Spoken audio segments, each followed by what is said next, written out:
Bueno, hola, muy buenas tardes para todos, ¿cómo están?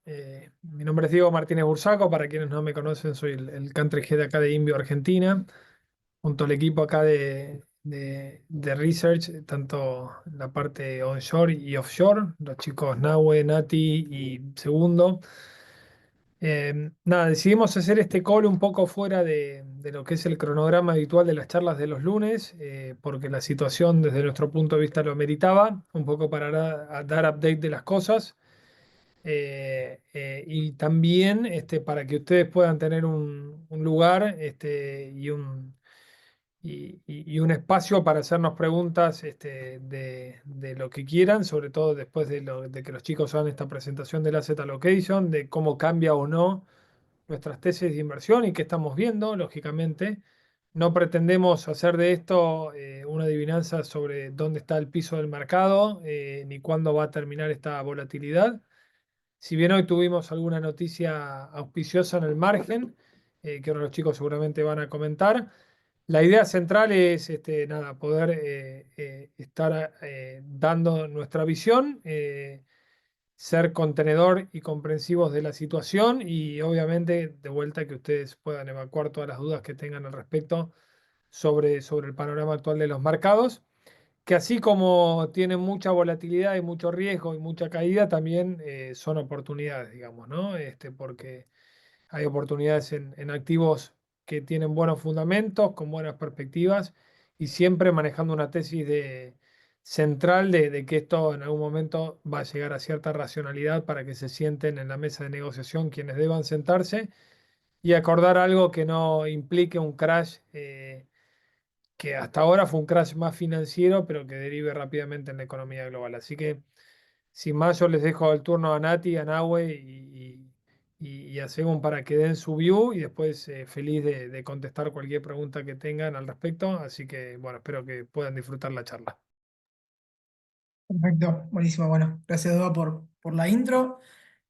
Como bien se mencionó, a ver, hoy traímos la idea de marcar una tónica un poco distinto a todo lo que se estaba viendo en el mercado, de mucho pesimismo, si bien tampoco justamente ese tono iba a ir por un lado de un seguro y un no-brainer call de compren el dip, como usualmente se suele hacer en estos casos. Queríamos llevar la charla hacia algo más allá, ¿no? Contarle también, primero estructuralmente, eh, qué es lo que está pasando, cuál es la ideología detrás del plan de Donald Trump, de toda esta cuestión que está haciendo, digamos, cuál es la génesis. Eh, para después, al momento de pasar al mercado, un salpicado de opciones y alternativas un poco para reducir el riesgo, porque esto eventualmente es muy difícil a nivel de mercado, pero incluso más difícil para la economía real vivir con estos niveles de volatilidad. Por lo tanto, me resulta raro no pensar que hacia adelante esto eh, pueda golpear efectivamente los planes de contratación, los planes de inversión, los planes de fusiones y adquisiciones y demás cuestiones. Además, ya lo vamos a comentar, pero digo, en el estadio que estamos de acá en adelante para tarifas es difícil también justamente que esto no afecte en los precios. Y la cuestión tarifaria también implica un impuesto al consumo, ¿no? Así que, por lo tanto, también deberíamos esperar una respuesta más débil desde ese frente. Por lo tanto, también una serie de cuestiones al respecto mencionarle y sobre todo algunas cosas que ya hemos venido viendo, pero resumirlas, de decir, intentemos alejarnos del ruido de corto plazo y también que para aquel que quiere armar las carteras con una visión de largo plazo y atendiendo tendencias estructurales que van mucho más allá de cualquiera de estos ruidos de corto, que bueno, eso ya también lo vamos a ver. Tenemos mucho contenido, pero la idea no es hacer una charla de mucho más de media hora, 40 minutos, así que seguramente algunas slides sean más bien de soporte de lo que queramos comentar. Pero principalmente, ya podemos ponerle nombre y apellido, seguramente lo hayan estado escuchando en las últimas semanas. Eh, esto nace del famoso Acuerdo Plaza, ¿no? Que se hizo en el Hotel Plaza ya en 1985, eh, que incluía al famoso G5 de aquel entonces, ¿no? Países como Alemania, Francia, Estados Unidos, Inglaterra y Japón. ¿Cuál era la idea de aquel entonces? Un poco parecido de hoy. Había déficit de cuenta corriente muy amplios y se entendía que era justamente por el pico de fortaleza que el dólar había alcanzado en ese entonces. Por la conjunción de política monetaria súper laxa, ¿no? Porque recuerden que esta época era de gran depresión y alta inflación. Y luego también para paliar los efectos de la depresión económica, también una súper laxa política fiscal. Todo eso, bueno, fue derivando en el pico histórico que vemos de fortaleza, por lo menos nominal, del índice dólar.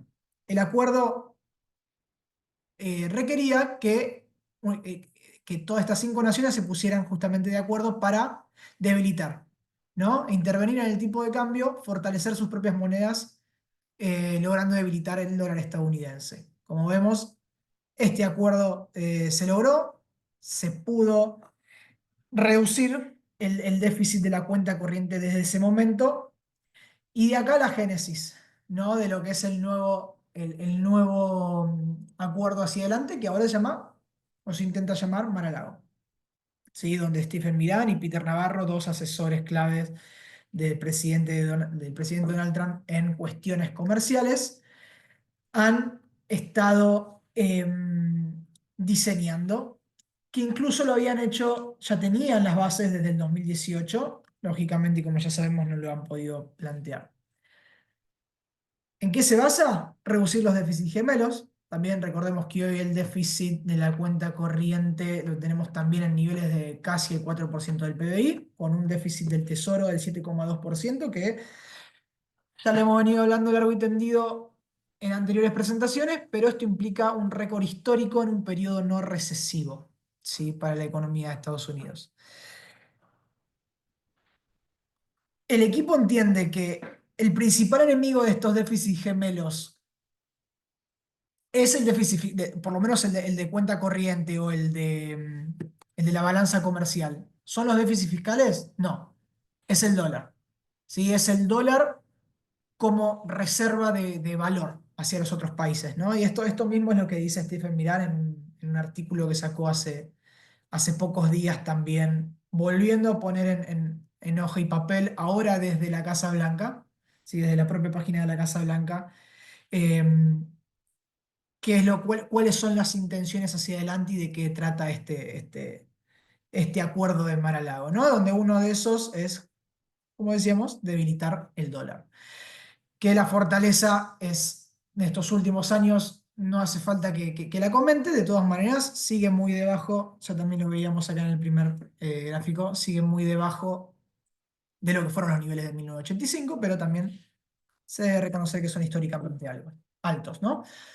Y para eso también se entiende que si de lograrse estas cuestiones, Estados Unidos podría lograr volver a traer los empleos de manufactura hacia el país, ¿sí? Que se han perdido constantemente con mayor profundidad desde que China entró a la Organización Mundial del Comercio, ¿no? Entonces, ¿cómo lo lograrían? Dos maneras: el acuerdo multilateral o el enfoque unilateral. El enfoque unilateral es el peor de los casos, ¿no? A todo aquel que tenga treasuries se le cobra un user fee, ¿sí? Y con los efectos que esto lógicamente tendría en las tasas de interés, se planea tener a la Fed como principal salvataje, ¿no? Un Fed put. Hoy por hoy parece que eso podría llegar a complejizarse porque Powell, en nombre de la independencia del Banco Central, ha mostrado bastante resistencia a diferentes dichos de Donald Trump. Em, pero recordemos que en 2026 vuelve a quedar vacante el puesto de presidente de la Reserva Federal.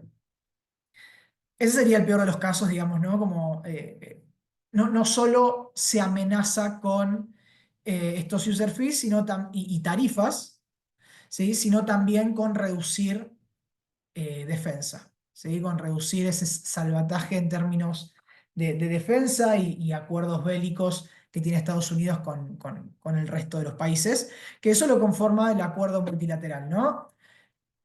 ¿Qué es lo que se está planteando ahora? Tarifas, ¿sí? Para todos los países, para que empiecen a llegar a acuerdos distintos, que Estados Unidos quede en otra posición, justamente dentro del comercio mundial,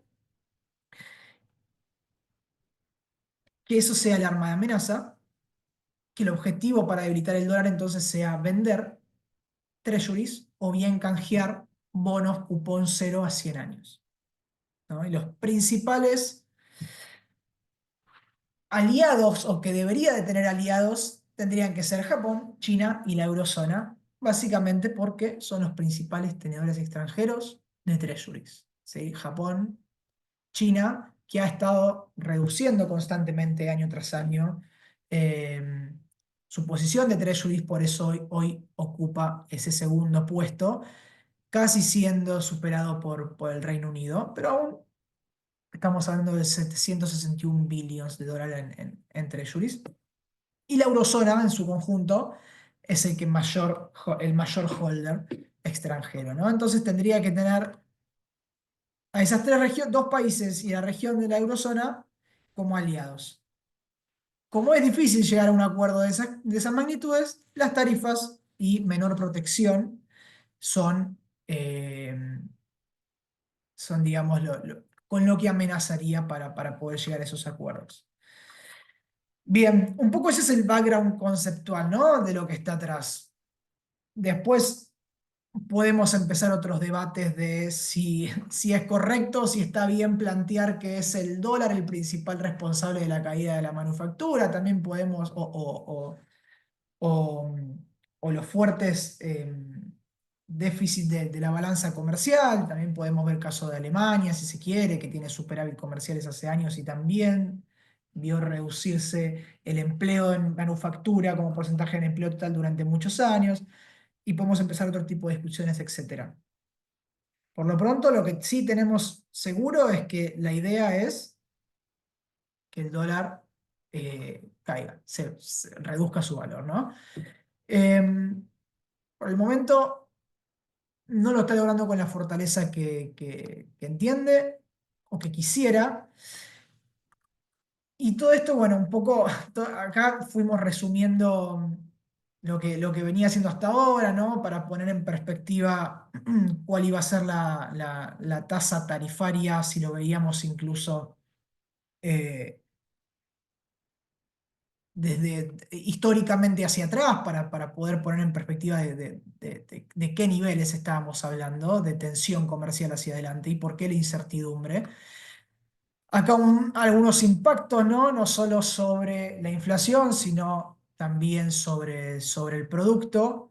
Esta presentación, si quieren, después se la dejamos, pero lógicamente esto va cambiando todos los días, ya lo adelantamos en un inicio, lo que estaba implementado se traslada hacia 90 días más adelante, llegando a este momento, ¿no? 1:20 de la tarde, horario de Estados Unidos. Trump hace efectivo un arancel de 125% a China, ¿sí? Y autoriza 90 días de pausa y que todos los aranceles recíprocos, ¿sí? Que había bajen al 10%. Todos los países ahora tienen un 10% ya efectivo de arancel por 90 días para dar tiempo a las negociaciones y China queda con un increíble 125%. Como les decíamos, por supuesto, Wall Street está de fiesta. Eh, Varias veces Donald Trump dijo que no está mirando las acciones, no está mirando el mercado. Eh, Hacia adelante un poco lo hizo saber. Ahora, en breves slides diremos cuál fue quizás lo que dio el brazo a torcer para esta cuestión. Ahora hay 90 días más de volatilidad. Es un mercado que depende de un tuit del presidente. Este es un año de volatilidad. La volatilidad creemos que llegó para quedarse. Es una de las pocas certezas de las que tenemos ya para este año. ¿Cuál va a ser la profundidad de todo esto? ¿Cómo avancen las negociaciones? Si efectivamente no sabemos qué es lo que va a terminar pidiéndole Estados Unidos al resto de los países, si Trump va a dejar de escuchar a sus asesores comerciales. Son todas incógnitas que no vamos a poder responder por los próximos días, por lo menos. Por lo tanto, habiendo trazado un poco el marco conceptual en el tiempo que tenemos, queremos hacer un repaso yendo ya al mercado, ¿no? De cómo podemos paliar estos momentos de mercado, ¿no? Y esta volatilidad. Hablamos mil veces ya del oro como uno de esos aliados, ¿no? Para ese momento. Por la demanda de los bancos centrales, por la intención de seguir demandando incluso, y ya no es solo China, es el resto de países, incluso algunas economías emergentes también sumándose. Y si uno pregunta si el rally empieza a quedar desgastado, bueno, esto es un buen gráfico que encontré del World Guard Council, eh, que muestra la duración del rally en semanas y cuál fue el retorno en ese rally.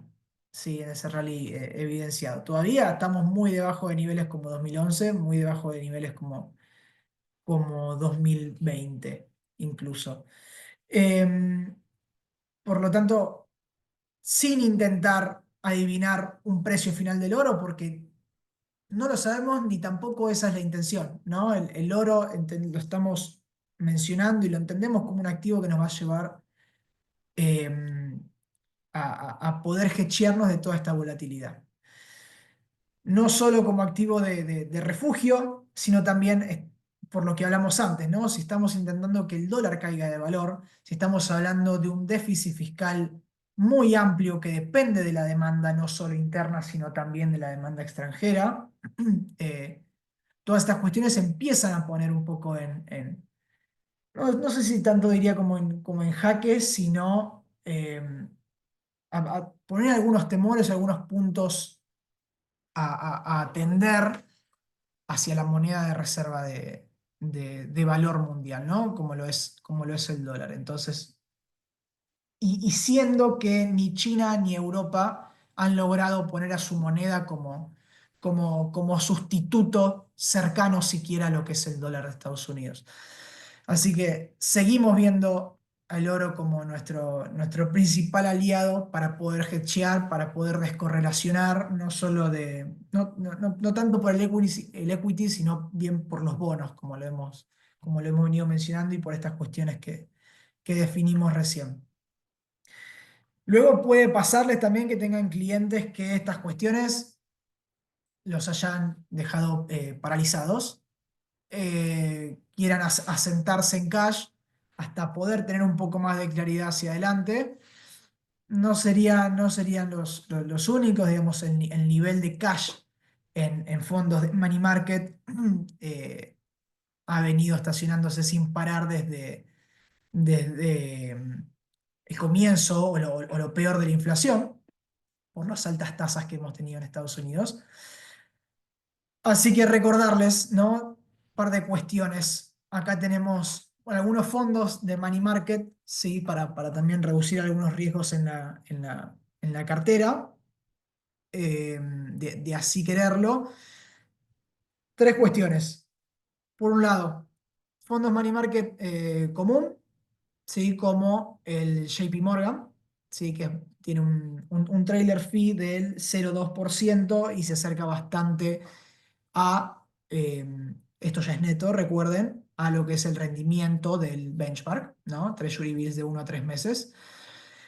Después también tienen el Barings, ¿sí? También el fondo de liquidez de Barings, que se queda bastante atrás en rendimientos, pero tiene un escalón un pelín más en cuanto a retrocesión. Esto recuerde que pueden verlo en el sheet de trailers que tenemos de fondos mutuos. Y después también el Putnam Ultra Short Duration Income, ¿no? Un fondo de Franklin Templeton que lo que busca es ser un cash plus. Cash plus invierte en corporativos también de cortísima duration para ponerle un upside más de riesgo intencionalmente pequeño, por eso pueden ver que la volatilidad es algo superior, pero no es eh, muchos escalones más arriba que un money market, pero justamente con el objetivo de buscar 200, 300 BPs por encima de un treasury común. Y luego, para los que quieren ETF, el ETF es básicamente un ETF de money market de 1 a 3 meses en T-bills, es un commodity, ¿no? Es algo muy sencillo de hacer y está lleno en el mercado. Eh, ¿Por qué decimos clip de GlobalX? Porque es el último que salió. Salió en 2023, por lo tanto, si decimos que es un commodity y que ya el mercado está lleno de estos fondos, la manera que tenía GlobalX de competir con el suyo era a través del management fee más bajo, 0,07%.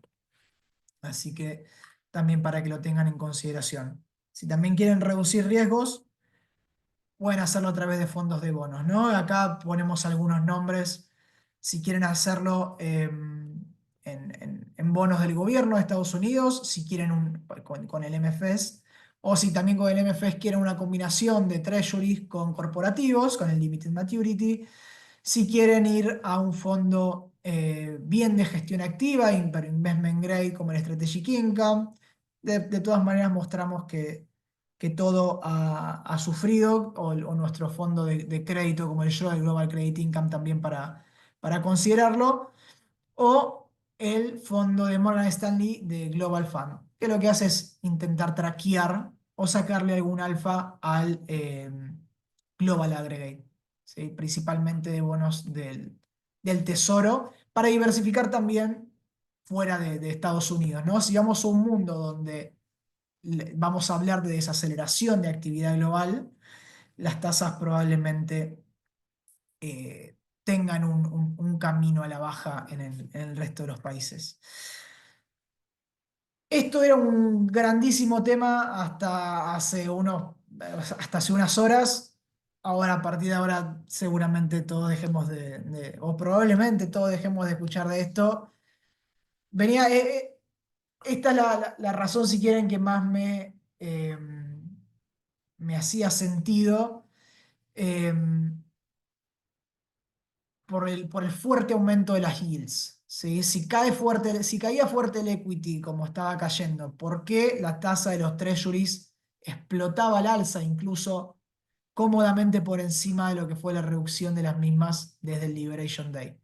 Bueno, era una cuestión que se llamaba basis trade, que lo hacen los hedge funds, ¿no? Que era comprar treasuries y vender futuros, ¿no? Para ganarse esa prima, ese premium que tienen los futuros de treasuries, lógicamente, ¿no? Una manera de verlo era, bueno, lo netamente negativo que estaban los hedge funds, que es una operación que dio que hablar en el 2020 con el COVID, y hoy se tornaba mucho más preocupante, ya que estamos hablando de 2 veces el tamaño de esas operaciones, ¿no? Eh, y el cierre de esas posiciones, porque lógicamente en la medida que todo bajaba, los collaterals se iban acrecentando. eh, y en la medida que estos subían de precio les generaban pérdidas, por lo tanto para cerrar esas posiciones debían vender los treasuries en mercado. Así que bueno, eso era un poco la explicación de por qué subía tan fuerte los rendimientos. Pero con estas subas de mercado, seguramente esto, por suerte, empiece a aflojar, porque era una cuestión bastante preocupante para el mercado más líquido del mundo, justamente, ¿no?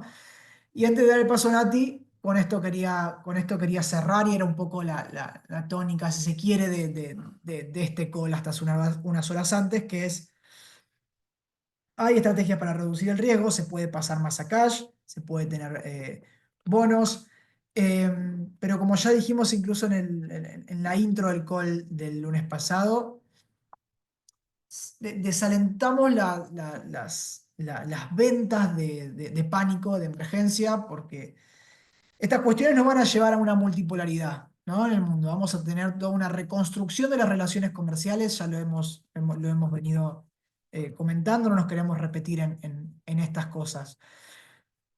Y va a haber en esa transición muchísimo ruido de corto plazo. Por lo tanto, siempre la recomendación fue, más allá de tener alguna actividad en las ponderaciones o la duration de la parte de renta fija que elijamos, tengamos en cuenta algunas tendencias estructurales hacia el largo plazo para conformar la cartera e intentar eliminar el ruido de corto.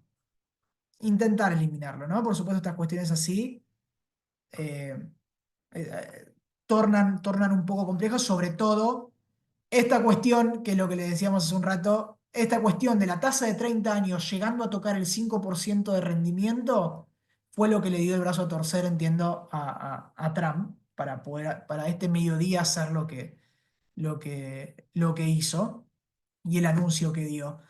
Digamos, no estaba mirando el mercado de equity. El mercado de bonos evidentemente lo seguía y sobre todo porque estaba yendo para el lado contrario de que lo necesitaba, ¿no? Si necesita bajar las tasas de interés para que reduzca el valor del dólar, estaba logrando el efecto contrario. Em, entonces, más allá de todas estas cuestiones, donde además mucha incertidumbre y no sabemos cómo van a acabar, la recomendación que les decíamos es mantenerse sobre tendencias estructurales de largo plazo. ¿Cuáles son esas cuestiones que, más allá de todo este ruido, no va a cambiar, son lo suficientemente disruptivas y evidentemente las empresas seguirán atendiéndolas, invirtiendo sobre ellas, más allá de los ciclos de mercado que vayamos viendo, que son la inteligencia artificial, son la ciberseguridad. Acá no la menciono, pero también es defensa.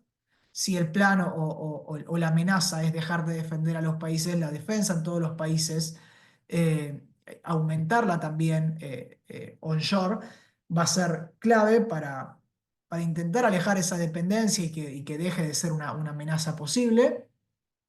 La salud sigue por el envejecimiento poblacional y por la fuerte capacidad disruptiva que tiene la inteligencia artificial sobre el segmento. El renacimiento industrial, porque esta cuestión, si bien baje el tono, ya, digamos, hay una tensión probablemente irrecuperable entre Estados Unidos y China que haga bueno, toda esta reconstrucción de las cadenas de oferta se acerquen más a las propias economías. Eh, y si bien no creo que llegue a lograr ese aumento del empleo de la manufactura, el renacimiento industrial y la onshorización va a ser una tendencia a mantenerse hacia adelante. Y con eso también la demanda de energía, no solo por esta cuestión de acercar las cadenas de oferta, sino también por el consumo que tiene la inteligencia de energía, justamente la inteligencia artificial y la electrificación de los países, de las naciones. Eso es un poco las tendencias estructurales que estamos viendo hacia adelante y cómo conformamos por lo menos la idea del 80% de las carteras, dejando el menor lugar posible para cuestiones de corto. Así que en ese sentido, Nati, lo que resta de la sesión y con un view de equity, te dejo, te dejo tu parte.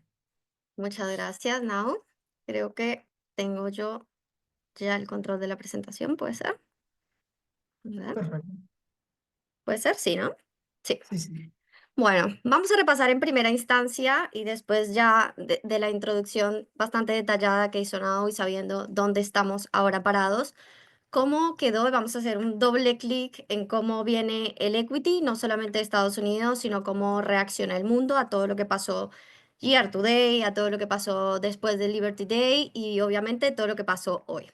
La presentación, por suerte, llegamos a actualizarla porque el panorama antes de la 1 de la tarde era totalmente diferente al que están viendo ahora. Los índices estaban bastante destruidos, una caída generalizada del mercado en prácticamente todos los índices. Ahora, como lo pueden ver, el panorama es un poquito más positivo. Vamos igualmente a entrar en el conflicto que era esta mañana y a ver la situación que es actual. Claramente todos los índices muy golpeados, incluso ahora en menor magnitud a lo que era la mañana, pero todavía en rendimientos negativos.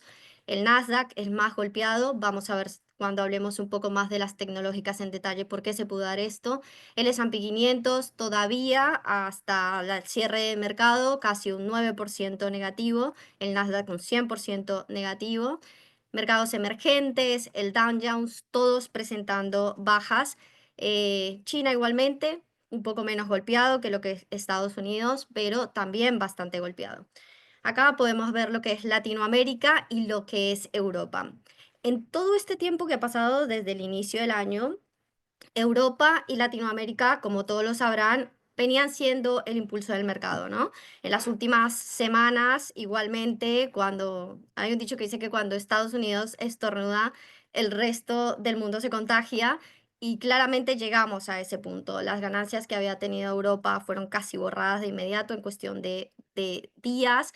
Y Latinoamérica igual haciendo el soporte con rendimientos positivos, pero borrando los máximos que estuvo presentando en las últimas semanas. Igualmente con una performance en el año positiva. Si pueden ver acá, tanto Latinoamérica como Europa siguen siendo de las regiones que aún con todo el ruido, aún con todo lo que se presentó en estos meses, eh, siguen teniendo buena performance. Para lo que recuerdan, y lo vamos a ver un poquito más adelante cuando veamos cómo estructurar y cómo aplicar todo lo que vino pasando en estos meses a las carteras, recordarán que hemos agregado y hemos reforzado en nuestros portfolios modelos siempre la posición de Latinoamérica por motivos que hablaremos en unos minutos. Esto un poco nos dio el soporte y vimos que Latinoamérica por diferentes motivos mantuvo las carteras, ¿no? En cuestiones de factores, el gran player que veíamos a principio de año, que eran las small caps, gravemente golpeadas y una de las víctimas más increíbles de todo este movimiento en el mercado. Creemos que acá igualmente, con el cuidado de decirlo, todavía hay una oportunidad muy grande en el momento en el que se recupere y se reestructure el resto de la agenda de Donald Trump, en que volvamos a entrar a la fase de discutir desregularizaciones, en que se vuelvan a activar todo lo comprometido con M&A. Seguramente las small caps a nivel de evaluaciones que tienen un soporte mucho más atractivo de lo que es el segmento de growth. Vemos oportunidades interesantes, es algo que no hemos dejado de lado todavía aún, pero bueno, grandes golpeadas en todo esto. Esto les recuerdo está actualizado al cierre del mercado, o sea, hace unos minutos. Growth fuertemente golpeado, igual que Large Cap. Acá para tener en cuenta algo, y lo vamos a ver cuando veamos los puntos a considerar en el hecho de tener en cuenta en el armado de las carteras, la respuesta de value ante todo lo que pasó en el mercado, ¿no? Value haciendo resistencia, con un buen performance, obviamente en negativo, pero menos golpeado de lo que fueron los grandes índices. ¿Por qué el sector tecnológico y por qué las Magnificent Seven en concreto fueron las más golpeadas? Esto lo venimos hablando incluso ya ni siquiera diría que meses, sino ya casi un año de las valuaciones tan increíbles que alcanzaron las Magnificent Seven en los últimos años y en los últimos tiempos. ¿Por qué fueron las más golpeadas? Si se dan cuenta, el S&P, los índices de growth, el growth estuvo 13% y el S&P incluso todavía 8% abajo. ¿Cómo golpearon las Magnificent Seven que a hoy, a cierre del mercado, aún en promedio estaban un 17% abajo de lo que empezamos el año, ¿no? En el year to day. Acá les dejé dos cuadros que me pareció bastante interesante. Cuando estaba por reemplazar la información de cómo estábamos encarando el mercado esta mañana, cuando las Magnificent Seven estaban casi un 26% abajo.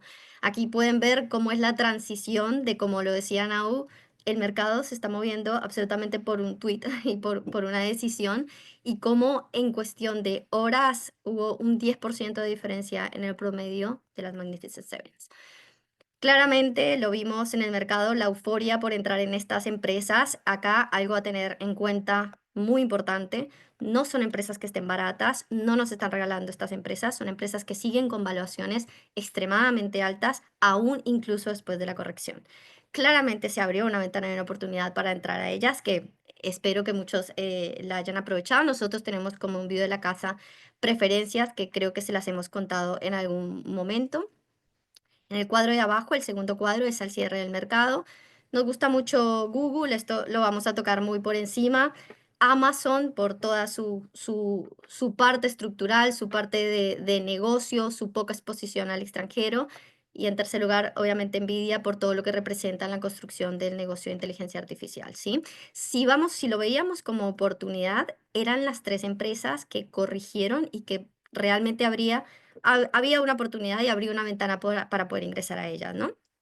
Les repito, sin querer ser reiterativa, son empresas que esta mañana, incluso después de la corrección tan grande, incluso estando un 25% en promedio abajo, no eran empresas que pudiéramos considerar que todavía estaban económicas. ¿Cómo vamos a aplicar en el armado de los portfolios todo lo que pasó? ¿Cómo ver el mercado hacia adelante? ¿Cómo tomar decisiones más acertadas en cuanto a lo que es la asignación de equity en los portfolios? Extrañamente, teníamos esta presentación lista desde antes de que se diera el comunicado de Donald Trump. No cambió mucho en lo que teníamos puesto para que tuviesen en cuenta en el momento de armar los portfolios. Porque siguiendo lo que dice Nau, tratar de eliminar siempre el ruido de corto plazo en un objetivo y tener tendencias a largo plazo que beneficien a las carteras. ¿Qué estamos identificando? Muy rápido, tres, por decirlo así, lecciones que nos sigue dejando el mercado y que nos dejó el mercado estos meses. La diversificación es estratégica. Realmente cuando una situación es difícil, el equilibrio es el mejor remedio en las carteras y es lo que realmente hace la diferencia. Si volvemos al cuadro anterior, diversificación por parte de exposición regional a las carteras. Si vemos cómo reaccionó Latinoamérica, cómo reaccionó Europa, ahí simplemente ya vamos a poder ver las ventajas de la diversificación internacional, ¿no? Mercados con valuaciones mucho más atractivas, menos dependencia de los ingresos provenientes del extranjero, son por lo general mercados que dependen mucho más de su consumo interno, de su producción interna, de proveedores internos. Claramente hay salvedades a esto, no podemos generalizar el mercado internacional así, pero por lo general aplican una cuota muy interesante la diversificación en exposición internacional. Potencian, después de que pasó todo esto y de lo que vieron que podía hacer Donald Trump, internamente han potenciado e impulsado cambios económicos que necesitaban en sus gobiernos, que necesitaban en su toma de gasto, y eso ha hecho que las regiones se vuelvan también más atractivas. O sea, todo este conflicto también desencadenó que los países tomaran decisiones que de otra forma no las estaban tomando. Entonces lo hace más atractivo. Beneficios tarifarios, si bien, bueno, este cuadro claramente está bastante desactualizado, ya las tarifas cambiaron totalmente, pero es uno de los puntos por el cual nos gustaba tanto Latinoamérica, ¿no? Y nos sigue gustando porque recordemos que esto es una pausa, todo puede pasar y estamos lejos de acabar con la volatilidad en el mercado, pero bueno, ¿por qué nos gustaba Latinoamérica y apostábamos bastante a Latinoamérica? A nivel de tarifas, los menos afectados, los menos tocados por las tarifas, con Canadá, con México también muy beneficiado por el nearshoring, pero bueno, Latinoamérica tiene empresas muy sólidas a través de balances, tiene la ventaja de ser proveedor estratégico de materias primas, la ventaja de estar alejado de conflictos bélicos, entonces siempre vemos en la diversificación a otros mercados una oportunidad muy grande y creo que es una de las enseñanzas que nos dejó todo esto, ¿no? Priorizar y balancear entre los tipos de inversiones que se tienen en la cartera. Vimos como el value sobrepasó de todas las formas a lo que es el growth mucho más expuesto a este tipo de movimientos del mercado. Siempre está bien ver qué tipo de alternativas tenemos en el value con una muy buena gestión para aplicar a las carteras, ¿sí? Los porcentajes a determinar dependerán de muchas cosas, la versión a riesgo, el tipo de cliente, lo que siempre tenemos en cuenta los portfolios manager en el momento de realizar una cartera. Pero la asignación en diferentes tipos de inversiones puede traer muchos beneficios. Y esto también nos pasó. Las carteras que estaban diversificadas con value, que tenían un poco más de este tipo de activos obviamente estuvieron más resguardadas ante este cambio tan brusco. Recordarles una vez más, los múltiplos, los price earnings, suelen reaccionar incluso más rápido que los precios, esto lo sabemos. Los price earnings seguían estando elevados, ¿sí? Por tanto, era que también no veíamos cierta alarma, pero muy moderada. Si se dan cuenta, el price earning del S&P empezó el año casi en 25 y ahora lo tenemos en 20.29. Si bien es un cambio y es una caída, sigue estando en rangos bastante altos. Y por último, y acá no vamos a entrar con mucho énfasis, empezar a mirar y ver, y nos parece interesante, las opciones que tenemos accesibles semilíquidas y líquidas a productos alternativos, ¿sí? Más en específico, private equity, private credit, ya tenemos disponible, lo hemos hablado, y a los que estén interesados, obviamente tenemos varias opciones que podemos charlar. Por la baja correlación que tiene con los mercados públicos, este tipo de activos realmente han sido un resguardo para las carteras. Entonces, todos aquellos que estén interesados en poder aplicar una cuota de alternativos en sus carteras, lo podemos ver claramente. Después, el sector de diversificación sectorial. Esto también va bastante ligado al video de la casa, que creo que nos agarró y que los que nos escuchan frecuentemente los lunes nos han escuchado en reiteradas oportunidades, y lo dijo Nau también hace unos minutos. ¿Cómo diversificar dentro de los sectores, viendo que el sector tecnológico y de consumo discrecional y de comunicaciones ha sido los más afectados en el año? ¿Sí? Una fuerte corrección, esto lo vemos por valuaciones, por tarifas. En el sector tecnológico todavía el eco de DeepSeek, que un poco creo que ya lo olvidamos con todo esto que pasó de las tarifas, pero igual hubo una corrección en el mercado muy fuerte que todavía las empresas la están sintiendo, ¿sí? Entonces, esto nos llevó desde el año pasado ya a mirar hacia otros sectores que veíamos muy interesantes. Esto también está actualizado al cierre del mercado y vemos tres sectores que hicieron un soporte del mercado muy interesante. Sectores defensivos, seguramente esto lo escucharon y lo vieron, liderando los buenos resultados, consumo básico. Claramente cuando hay rumores de recesión y cuando las probabilidades de recesión incrementan, toda la parte defensiva de los sectores es la que más va a tener un performance positivo, por ende no es extraño que consumo básico esté liderando.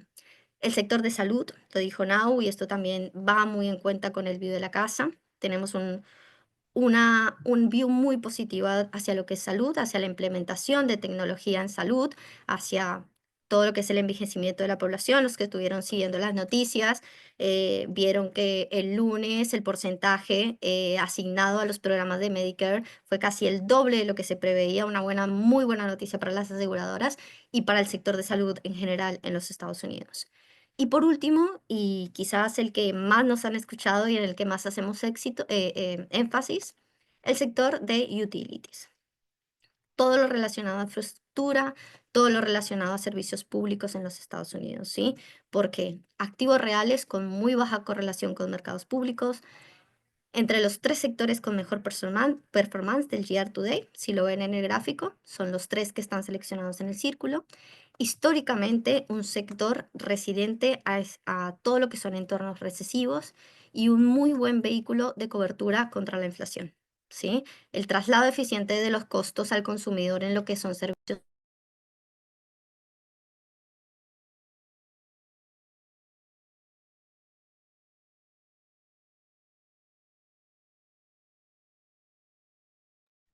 Nati, te muteaste.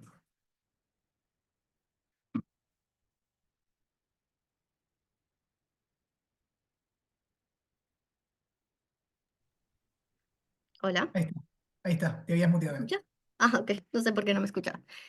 Bueno, vamos avanzando un poco. Un segundo. Las últimas dos cosas que vimos, en la que queremos hacer énfasis, en la que hacemos énfasis en momentos de crisis y que igualmente es aplicable para cuando no estamos en momentos de crisis, sino cuando planeamos carteras a largo plazo. La importancia de la gestión activa. Definitivamente en momentos en los que tuvimos como ahora y como tuvimos estas semanas, incluso a principio de año, todos deberíamos querer tener profesionales, analistas, portfolio manager 100% capacitados mirando las carteras y tomando decisiones en tiempo real. Los índices pasivos como el S&P, como la mayoría de índices globales que incluyen a los Estados Unidos, todavía están fuertemente concentrados, no solo en el mercado americano, también en lo que es tecnológicas. Tienen muy poca capacidad de maniobrar y hacer rebalanceos en corto tiempo. Por esto, cualquier movimiento de volatilidad en el mercado todos los índices pasivos lo van a sentir prácticamente directo. No hay ninguna forma de que se puedan utilizar estrategias en el medio que puedan un poco aminorar lo que es las caídas del mercado. Acá hacemos mucho énfasis en esto porque creemos que si bien hace 20 años los índices pasivos eran la mejor decisión, ahora es un momento en el cual deberíamos empezar a mirar hacia la gestión activa de las carteras y de los activos. Y haciendo un poco más de énfasis, los mutual funds saben y somos conscientes de que tienen un costo diferenciado, de que el expense ratio es bastante más elevado que un ETF, pero realmente si hacemos la comparación como en este caso, vemos el S&P 500 y vemos el JP Morgan US Hashed, ¿cuál es la diferencia? Son más o menos 6 puntos. Este fondo tiene un costo de manejo de 1,5 puntos aproximadamente. Entonces, acá llegas a ver el valor de cómo tener un grupo especializado detrás logra hacer la diferencia, ya sea buscando oportunidades, porque no solo era minorar la caída, sino era también un mundo de probabilidades que por ahí a nosotros se nos escapan, pero sí hay cientos de portfolios y analista manager que están detrás de los activos y pudiendo tomar buenas decisiones. Y por último, tener estrategias de cobertura en la cartera. Acá no voy a entrar porque ya entró Nau, lo explicó excelente. También es un video de la casa, así que esto lo tienen bastante claro, nuestra preferencia al oro. Así que acá no vamos a entrar mucho. Como le pasó con algunas diapositivas a Nau, era uno de las más interesantes que teníamos para mostrar, que eran los escenarios de qué era lo que podía pasar de acá en adelante con el S&P.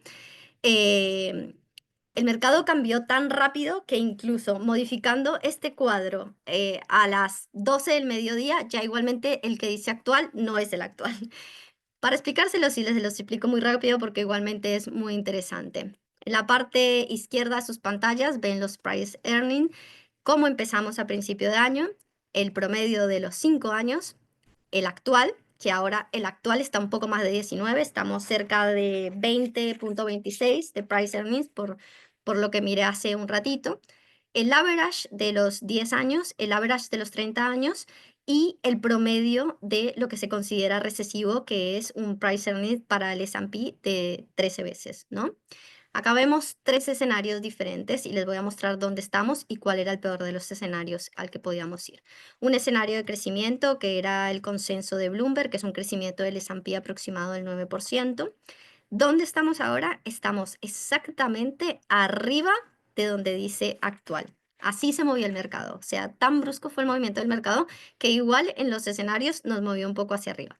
Estamos con un precio promedio del S&P de 5,450 aproximadamente y con un price earning de 20,20. Aquí los escenarios que podían pasar, obviamente hacia su derecha el peor de los escenarios, una recesión marcada con una baja del price earning muy brusca.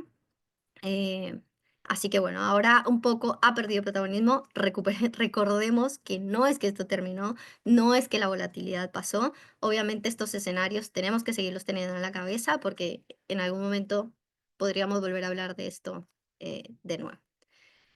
Por último, y ya para terminar, era el momento de comprar en esa caída porque yo creo que era una pregunta de las que más recibimos y de la que más nos hacíamos todos. Era el momento de ingresar, es el momento de ingresar ahora, todavía, incluso. Es el momento de comprar.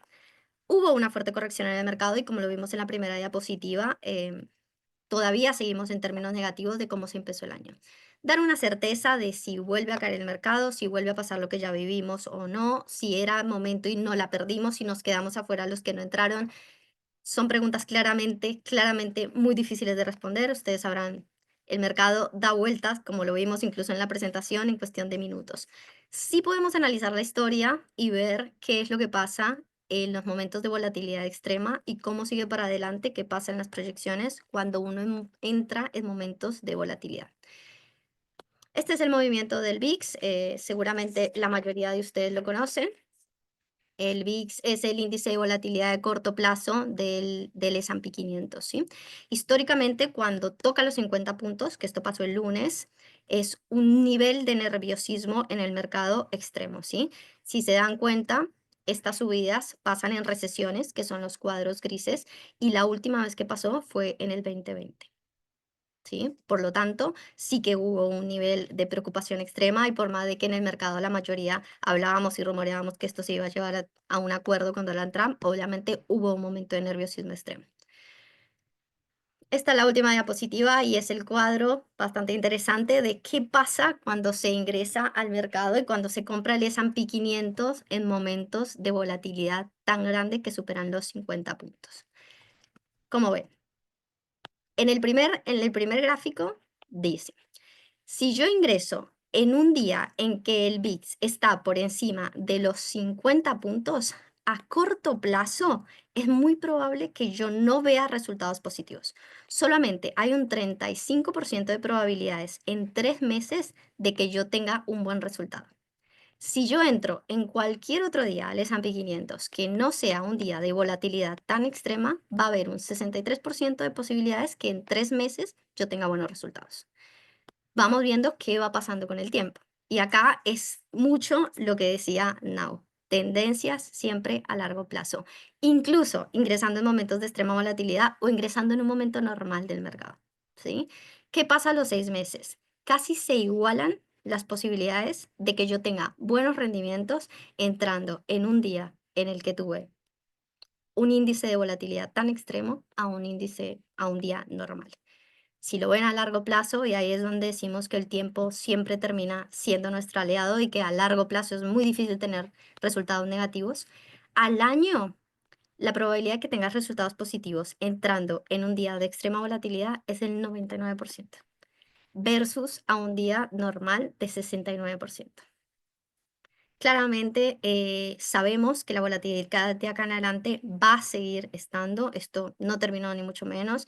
Según lo que vimos en las declaraciones de Trump, escuchó a los estadounidenses que se preocuparon y que eh, les llegó el mensaje de que estaba asustada la gente.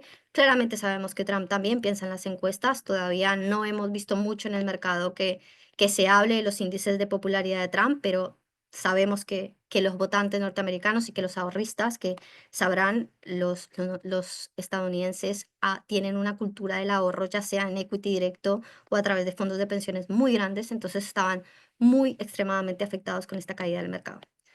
Mucho falta por ver, mucha volatilidad por delante, pero refuerzo nuestro view, refuerzo lo que dice Now, plantear carteras a largo plazo, con puntos estratégicos, view muy bien conformados, que ninguno de estos ruidos de corto plazo logre obviamente movernos de forma agresiva.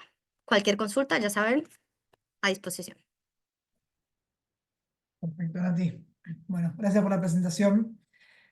Si, si les parece, pasamos a las dos preguntas que tenemos por ahora. La primera es si tenemos mapeados los ETF de manejo activo. Corregime, JREG es el que vos habías usado de ejemplo para la presentación, si mal no recuerdo, uno que es de JP Morgan, pero podemos en pocos días poder pasarle una oferta un poco más amplia también para que vayan conociéndolos, además de algún análisis nuestro para ir filtrando algunos, como ya lo habíamos hecho en su momento con los ETFs de Quality, por julio, agosto del año pasado, cuando empezamos a virar y aumentar la participación en las carteras en ese estilo, ¿no? De los fondos. Así que eso nos lo llevamos de pendiente. Y acá viene una para vos, Nati, que es en el cuadro de S&P versus VIX. ¿A qué llaman resultado positivo? ¿Simplemente 1%? Supongo que te refieres al último slide donde decimos que a medida que va pasando el tiempo, claro, desde que no esté en terreno negativo, ya se supone, si es 0,02%, ya te lo toma como un resultado positivo y por ende no tuviste pérdida, que es a lo que apunta estas estadísticas. Recuerda igualmente, ahí para aclarar, este gráfico está recopilado desde 1990, que es cuando se presentó el gráfico del VIX. En este periodo de tiempo no hemos tenido muchas veces, como lo vieron en el gráfico, que haya apuntado a 50 puntos, que haya pasado a 50 puntos. Por ende, la muestra, hacemos la salvedad, es un poco acotada. Pero sí, desde que no esté en terreno negativo, ya no estás teniendo una pérdida y por ende es considerado un resultado positivo. ¿Ya? Bien, Javi, Nos pregunta, con respecto a los treasuries, ayer vimos probabilidad de recorte de tasas en la próxima reunión, subiendo hasta 55% y hoy baja 14%. El treasury de 10 años, ¿lo vemos arriba o abajo de 4% hacia fin de año? Habíamos arrancado este año viendo al treasury de 10 años en un rango no tan acotado, pero sí entre 4,3, 4,8, ¿sí? Porque como siempre les comentábamos, hasta antes de toda esta cuestión, seguíamos sin ver una inflación que baje al 2% objetivo de la Reserva Federal, por lo tanto, molestando todavía a los policymakers. Y un año de volatilidad que podía ser también que el premio por plazo, después de tantos años en terreno negativo, se sostenga bien por encima de niveles alrededor del 0,5%, lo que nos llevaba a un año de no tantos recortes, uno, no más de dos, y un premio por plazo que también haga subir el tramo largo de la curva, nos llevaba a imaginarnos, a plantearnos un rango por ese estilo hasta fin de año. Como dijimos, a ver, hoy el mercado estuvo de fiesta, ahora Trump también dice que no se imagina subir el 125% de aranceles a China, por lo tanto se entiende que está queriendo poner paños fríos sobre la situación. No nos pasa solo a nosotros, Goldman Sachs, una hora antes del anuncio de Trump, pronosticaba recesión para este año y después del anuncio de Trump acaba de decir que ya no ve ese escenario como su escenario base. Sin embargo, una tasa tarifaria del 125 a China y del 10% para el resto de de los países sigue siendo una tasa tarifaria bastante alta. No solo sobre eso, sino también hablando en cuanto a la volatilidad, ¿no? Y lo que dijimos, si afecta al mercado, imagínense lo que esto puede provocar para los CFOs o para los CEOs de las empresas, y eso también, ¿no? El positivismo o el optimismo que se veía en las empresas cuando había ganado Trump.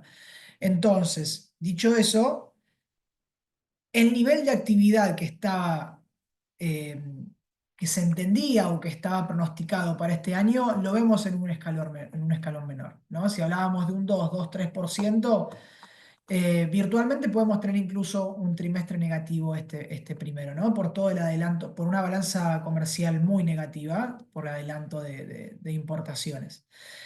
Entonces eso nos lleva a esperar quizás un escalón menor del Treasury de 10 años con mucha volatilidad, porque la volatilidad de tasas es incluso favorecida por la volatilidad comercial, ¿no? Pero nos imaginamos quizás una tasa rondando entre el 3,7 o 4,3% para lo que nos espera de acá adelante en el año. Por eso siempre siempre tuvimos preferencia por la renta variable y aparte por una cuestión de déficit fiscal que Estados Unidos todavía no sabemos cómo va a arreglar. Incluso cuando DOGE era, o sea, el departamento de eficiencia estaba tan de moda. Em, Así que sí, seguimos teniendo, en resumen, eso es un poco el rango del 10 años que vemos, por eso nuestra preferencia en equity, seguimos viendo volatilidad de tasas, por eso también un poco de interés en nuestras carteras del oro. Si querés acá, Nahue, Obvio. Te muteaste. acá, Ahí va. ahora sí. Ahí. Si querés, Nahue, complementa con una cosa, me parece que eh, personalmente creo que el daño está hecho, o sea, independientemente que después se siente en una mesa de negociación, lo que hay que pensar en términos de tasas es cuál va a ser más fuerte el impacto de, efectivamente, el efecto que te pueda conducir a aranceles más altos, por más de que sean más bajos de lo que se anunció, pero en definitiva puede haber aranceles más altos en términos del impacto inflacionario, contra el efecto de la desaceleración económica que te juega a favor de la desinflación, digamos, ¿no? Y creo que el ecualizador va a ser esa sintonía entre qué efecto va a ponderar más que el otro. De corto plazo, yo creo que salvo un crash fuerte adicional del mercado que obligue a la Reserva Federal a actuar fuera del cronograma de reuniones y con una conducta de emergencia, es probable que siga permaneciendo en el comité esa sensación de más cautela de bajar la tasa. Pero evidentemente que si entramos a un segundo semestre de la economía global más desacelerado y con la economía norteamericana con fuerza, más de desaceleración económica, va a haber margen para algunos recortes, justamente, igual que la redundancia, en el margen. Y por ahí es, con lo que vos decías, bien decías, es un escaloncito abajo de lo que era el forecast por ahí de principio de año, ¿sí? Es este 3,75, 4% de target, considerando todos estos factores. Hoy dimos, o se dio una gran muestra de la volatilidad que va a haber y va a seguir habiendo, porque nada, si bien hay un waiver para el resto de los países, con China la cosa todavía no se terminó de enderezar. Me parece de vuelta que aun cuando haya una mesa de negociación y todo, vamos a un esquema de tarifas comerciales internacionales más altas de las que teníamos antes de principio de año, ¿sí?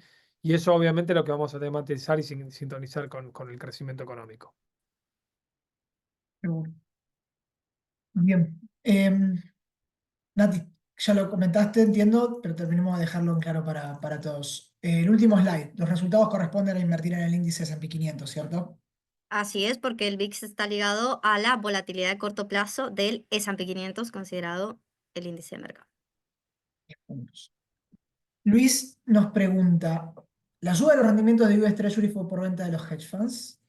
Y también por ventas importantes por parte de China. ¿Hay volúmenes estimados de estas ventas que yo haya encontrado? No. Era una gran posibilidad hasta que empiece a surgir los volúmenes de venta que hubo y cobertura que hubo de los hedge funds para este tipo, para este basis trade que se llamaba, ¿no? Esta compra de treasury con venta de futuro. Además que después si miran la moneda de China y se estuvo depreciando fuerte eh, en estos últimos días, ¿no? También como respuesta a mayores aranceles por parte de Estados Unidos. Justamente lo que no quería, porque si Estados Unidos sube aranceles y el resto de los países deprecia su moneda, comenzamos una guerra de monedas donde las tarifas empiezan a tener por lo menos un efecto a nivel comercial eh, mucho menor que lo estimado o que lo que quisiera. Entonces China ha dejado de evaluar fuertemente su moneda en estos últimos días como respuesta hacia Estados Unidos. Una manera que podría incluso tener de hacerlo es no interviniendo en el mercado o comprando fuertemente treasuries. Si lo hizo comprando fuertemente treasuries, eso es un dato que tendremos dentro de los próximos 2, 3 meses. No lo sabremos. Era una teoría. Yo entiendo que el mayor volumen viene por el lado del cierre de posiciones de hedge funds, sobre todo, bueno, no tengo la presentación ahora a mano, pero sobre todo por los montos que estamos viendo que estaban manejando y lo importante que son los hedge funds justamente también para poder financiar internamente el déficit fiscal. Eso que decís, hacia adelante, igualmente, Luis, también puede ser algo importante a considerar, ¿no? Un retaliation, una respuesta del resto de los países tenedores de treasuries, es un arma importante, si se quiere, para ellos mismos en una eventual respuesta y escalada de las tensiones hacia Estados Unidos, que hoy no vemos con gran probabilidad de una escalada de ese tenor, pero es difícil hoy dejar cosas eh, abajo de la mesa. Acá, Nahue, perdón, les complemento una cosa. Vi una infografía muy buena esta Sí. mañana que decía que China tiene el 2,2% total de treasuries emitidos. El principal país individual que tiene más, es Japón, con 3,2%. Y después la suma del resto de los países del mundo está más o menos en 15%, digamos, ¿sí? Entonces, fíjense que el daño quizás, es 80-20, digamos, ¿no? 80% lo tienen los más, hedge funds, fondos mutuos, las agencias federales, etcétera, que son todos, si se quieren, agentes, americanos. Ah, bueno, ahí, perfecto. Nada, y esto es lo que, buenísimo, y esto es un poco, digamos, también a dónde podría llegar el poder de fuego de China en el famoso retaliation de venta de treasuries. Ahora, si la expectativa, digamos, en términos de lo que es la cabeza de un agente económico, de un inversor puro, es que vamos a tener mayor expectativa de inflación de corto plazo, ahí no se le va a poder culpar netamente a China de la suba de las treasuries, de las tasas de los treasuries, sino va a ser por una decisión de asset allocation de estos agentes económicos de inversión. Por lo tanto, por ahí también es muy importante, nada, ir revisando y recalibrando las expectativas inflacionarias, no solamente el consenso del mercado, sino mismo la Fed cuando ahora tenga una reunión y cuando al fin de cada trimestre hace la revisión trimestral de sus proyecciones macro, porque ahí también un poco se juega, si se quiere, el partido de posibilidad de recorte de tasas hacia el segundo semestre o no. Exactamente. Bien, de momento no tenemos más preguntas. Si te parece, Dogan, a ti eh, le damos. Llegó una pregunta de Ana. Consultándonos un poco más por el lado de petróleo y acciones ligadas al sector, si sigue siendo interesante la inversión en YPF vista y demás petroleras ante la baja del precio del petróleo, el aumento de la oferta del mismo y la probable recesión. No sé si vos tenés ahí algún insight, Doa, que nos quieras aportar, por lo menos del equity.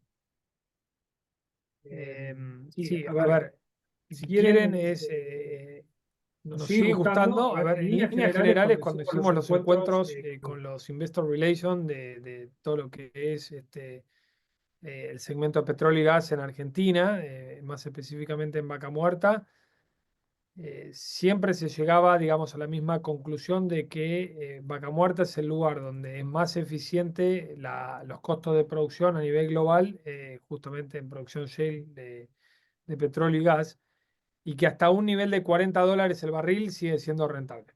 ¿Sí? Creo que si hacemos ese paralelismo para la cuenca más importante en los Estados Unidos, de las mismas características, ese costo está más cerca de $50, digamos. Y ahí empezamos a ver, obviamente, un spread mucho más finito. Y obviamente de allí porque el sector energético, tanto a nivel Argentina como a nivel global, ha sido uno de los más damnificados en estas últimas jornadas, conducente con la baja del petróleo, digamos, ¿no? Que en lo peor del día de hoy estuvo casi en $55 el WTI. Y eso sumado a las expectativas de una desaceleración global, no solamente que ya no, te pega, digamos, por el lado de los márgenes de las compañías, sino también por el lado de la potencial demanda de energía. Em, Creo que ahí hay oportunidades de, de bastante mediano y largo plazo, y me imagino, sí, que aquellas empresas mucho más sólidas, una vez que se estabilice esto, no me sorprendería ver mucho programa de recompra de acciones propias, ¿sí? Creo que algo de eso también tuvimos en otro sector, como por ejemplo Broadcom, no me acuerdo si fue ayer o antes de ayer, que anunció un buyback de casi 10.000 millones de dólares. Y creo que las empresas líquidas pueden aprovechar esto si efectivamente se visualiza que esta estabilidad es sustentable en el tiempo. Ahora, si vamos a estar en medio de esta volatilidad, bueno, obviamente que son otras cartas arriba de la mesa y otras decisiones que tienen que tomar todo lo que son los CFOs de las compañías, pero evidentemente creo que hay espacio, si esto se estabiliza, para ver mucho más margen de maniobra corporativo de eso. Y de vuelta, papeles cuando uno ve, específicamente en el mercado argentino, ve un Vista Oil que estuvo a $60 a principio de año y hoy llegó a tocar casi $33, cuando los fundamentos, más allá del precio del petróleo, que no es menor, pero no han cambiado, pueden ser buenas oportunidades, pero la volatilidad va a estar a flor de piel, sin duda. Yo, permiso, muy breve, prometo, agarro la posta y lo llevo para el lado de afuera también. Si bien se comentó, el petróleo no solo por el lado de la demanda, también desde el lado de la oferta tiene la doble Nelson ahí donde la OPEP evidentemente llegó un punto en el que se cansó de ceder ese market share y comenzó, o terminó con los recortes de producción y se prevé también que en poco tiempo comience a aumentarla, ¿no? Y volver a competir en el mercado, por lo tanto ahí podremos estar hablando de más más petróleo. Sin embargo, si hablamos del segmento de energía, recuerden que una de las tendencias estructurales que comentábamos es la demanda, ¿no? Justamente de energía que seguimos esperando hacia adelante por lo que consume la inteligencia artificial, ¿no? Y si bien el petróleo, tenemos esta doble herencia que comentábamos, hay empresas energéticas dentro del sector que producen gas, ¿no? Y antes de la transición energética dentro de los combustibles fósiles, quien mayor preponderancia, quien va a tener el mayor rol, el rol más importante para poder alimentar esa electrificación es el gas, ¿sí? Por lo tanto, también tienen esa diversificación las empresas. Y después, por el otro lado, y última cosa que digo es, en algún momento, cuestión tarifaria va a pasar, ya no va a ser el tópico de moda. Y lo que va a venir después es el siguiente plan, entendemos que tenía Trump dentro de su agenda, que es el no solo recorte de impuestos, sino también la desregulación. Parte de esa desregulación, hay dos sectores principalmente beneficiados, que son el sector de energía y el sector financiero. Así que nada, también para tener otro insight de lo que es el sector energético a pesar de la presión que tiene el petróleo en el mercado justamente ahora. Y lo Y lo último, último, solamente para tener solamente en para tener en cuenta, cuenta es es, uno de los uno de los objetivos de objetivos de la política política económica de Trump es bajar el precio de los combustibles, digamos, ¿no? O sea, porque eso le da aire para reclamarle después a la Fed bajar las tasas de interés y que el americano, digamos, no lo sienta en el bolsillo. Obviamente que acá sí importa el cómo, ¿sí? Vimos una muestra de poder de cómo poder hacerlo en los últimos 3, 4 días, que no es la mejor, porque es una destrucción de otras variables importantes, pero siempre está arriba de la mesa alinear un poco la geopolítica y pacificar el mundo a lo Trump, como para tener combustible más barato, digamos, ¿no? En definitiva. Y creo que eso también lo tenemos que tener en cuenta como un elemento adicional de esta nueva geopolítica con el Trump 2.0. Perfecto. Bien. Bueno, ahora sí, si les parece, le podemos dar cierre a la sesión de hoy. Gracias, Nati y Doa, por también estar acá y esperamos que les haya servido a todos este insight en un momento bastante complejo de mercado, incierto, volátil, pero hoy por lo menos de festejo. Esperemos que siga siendo así hacia adelante y gracias a ustedes también por participar. Esperamos que se haya sido de utilidad y buen última mitad de semana. muchas gracias.